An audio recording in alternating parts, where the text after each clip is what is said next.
बिस्मिल्लाहिर्रहमानिर्रहीम। एक नई वीडियो के साथ मैं हूं सैयद अदील गद्दी। नाजरीन, चंद रोज़ एक ख़बर आपके साथ मैंने शेयर की थी, जहां हटियाबाला ज़िला जेलम वैली के अंदर एक स्टूडेंट ने जो है वो मुबैना तौर पर ख़ुदकुशी कर ली थी और उसके वर्सा की जानिब से ये इल्ज़ाम आयद किया गया था कि जो रीड फाउंडेशन की इंतज़ामिया है उसने जो 8वीं जमात का ये तालिब इल्म है उसको हरासा किया था, उसको बहुत ज़्यादा तंग किया था और 2 माह की स्कूल फ़ीस जो है वो उसने अदा नहीं की थी। लिहाजा जो इंतज़ामिया उसने 5 घंटे तक उसको तपती धूप तक जो तपती धूप है उसमें खड़ा किया था। उसकी वजह से जो बच्चा था वो काफ़ी ज़्यादा डिसहार्ट हुआ और जाते जाते उसने जो है वो दरिया में छलांग लगा दी थी। उसके बाद हुआ ये था कि जो वज़ीर-ए-आज़म आज़ाद कश्मीर हैं उनकी जानिब से एक फैक्ट फाइंडिंग कमीशन बनाया गया था, जिसका ये काम था कि 7 रोज़ के अंदर उसने रिपोर्ट पेश करनी थी और जो भी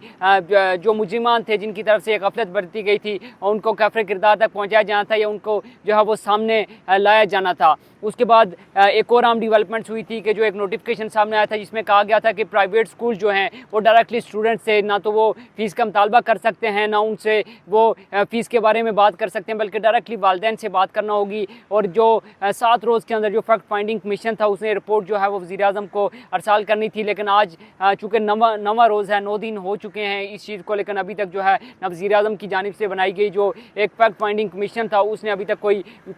फ़ाइनल हतमी जो उसके आप कह सकते हैं कि जो फैक्ट्स थे वो सामने लाए, ना ही उस पर जो तहकीकात थी वो हतमी मराहिल में दाखिल हो सकी। गुज़िश्ता रोज़ भी जो वज़ीर-ए-आज़म के तर्जुमान की जानिब से कहा गया था कि जो तफ्तीश है वो हतमी मराहिल में जो है वो पहुँच चुकी है। लेकिन आज नवा रोज़ है, लेकिन अभी तक कोई भी उस बच्चे के हवाले से जो है वो ना तो उसकी डेड बॉडी मिल सकी है, ना ही उस हवाले से कोई जो तहकीकात की जो रिपोर्ट है वो सामने आ सकी है अभी तक। लेकिन जो गुज़िश्ता रोज़ जो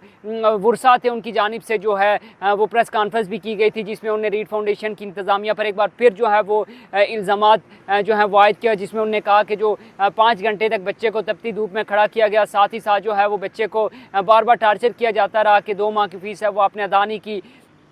उसके साथ साथ जो प्रिंसिपल थी उस रीड फाउंडेशन की, उस हवाले से भी उन्होंने कहा कि वो अभी तक जो है वो रीड फाउंडेशन में जा रही है, उनको अभी तक मुअत्तल नहीं किया गया। बहरहाल देखना यह है, चूँकि 9 रोज़ गुजर चुके हैं, वज़ीर-ए-आज़म साहब ने भी फौरी एक्शन लिया था, लेकिन एक्शन का जो है कोई आउटपुट नहीं निकल सका। तो देखना यह है कि क्या बच्चे की डेड बॉडी कब तक मिलती है और इस जो फैक्ट फाइंडिंग मिशन है ये अपनी तहकीकात मुकम्मल करके आया, रिपोर्ट सामने लाता है, या फिर बाकी तमाम तर केसेस की तरह ये भी